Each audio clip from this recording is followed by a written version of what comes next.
Tagalog siya. Hindi, kasi hindi na ako sanay mag Bisaya. Ang tagal ko na kasi sa Manila. Doon na ako ganyan, lumaki. Ngayon, transfer na ako. Tagalan, magsabi na, ay, Bisaya, mati, uy. Tagalogin, makaday. Bisaya naman ikaw, nandito ka na sa sa Davao. Oto, nagka-close ni.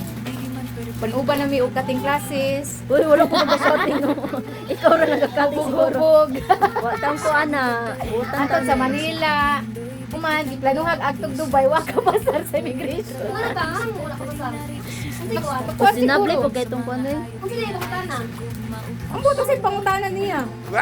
Kung makasulti dyan siya sa kuano, murajug ko ano, kana kabalo kaday na taga adlaw na lang magkita mi or mag video call mi mao jud niya perminti hisgot sa iyang mga nakaila sa among lagot jud ko lami kay ipabarangay ng bayahanan ni lami kay ni i-report sa barangay o ipa kulong gag isa ka adlaw lang para matagam ning babaan niya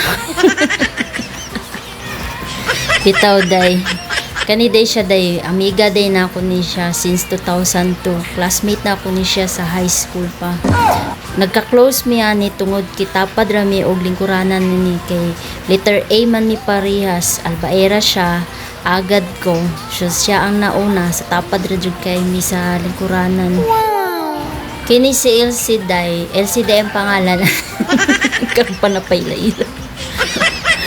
ang kwento jud sa mo ang pagka-close friend ani kay wala lang siya laing amiga hindi ako lang iyang makitaan sa kitapad nami so ako ihang close friend sa amo ang classroom hantod sa karon naging close maong pag-uli niya karon gikan Dubai day nisugat ko sa iya ha kay mangayo ko og pasalubongan niya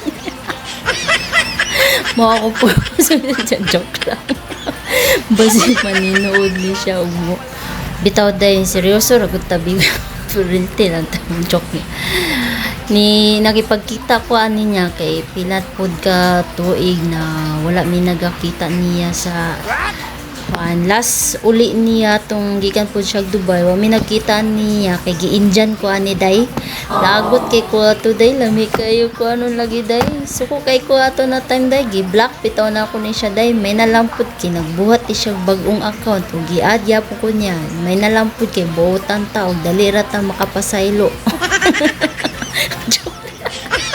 joke na mao karon day nakita ra jud mi og niadto jud ko sa ilahang balay nag-absent ko ani og duha ka adlaw day kay kabalo ko pag makabalik na ni siya sa Dubai dili na ni siya kabalik dayon kay tungod naa na iyang anak og ma-migrate na niya iyang anak kauban na niya sa iyang life dito sa iyang trabaho so kabalo jud ko na dugay-dugay man kung makauli man siya dugay-dugay na jud na tuig ni magkita og balik ano nang naghatag jud ko og time sa iyahan na magkita mi niadto mi ani sa ilahang balay day ilahang balay duura kay nagsapa mao ni among ginalakwan karon sapa na tungod lang jud ang ilahang balay ana igo ra jud mi ninaog ana nagbaktas-baktas mi ana kay mao ni ang isa ka na-miss na ko na banding na mo sa una tong pag-ani na ko kay na-miss jud na ako ning lugaran ni kay nakainomdom ko nagsakay mi og jeep ani pero na ako sa tuktok nagsakay lingaw kay ko ato wala koy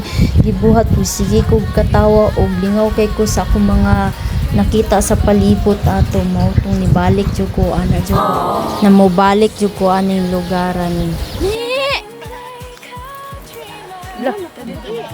usap pod sa gikamingawan nako ang among banding sa iyahang mama ug ang iyahang ate karon kay wala naman ang iyang mama ang iyang ate naapod sa Saudi kay nagtrabaho pod so kato lang dai diriya na lang ko bye bye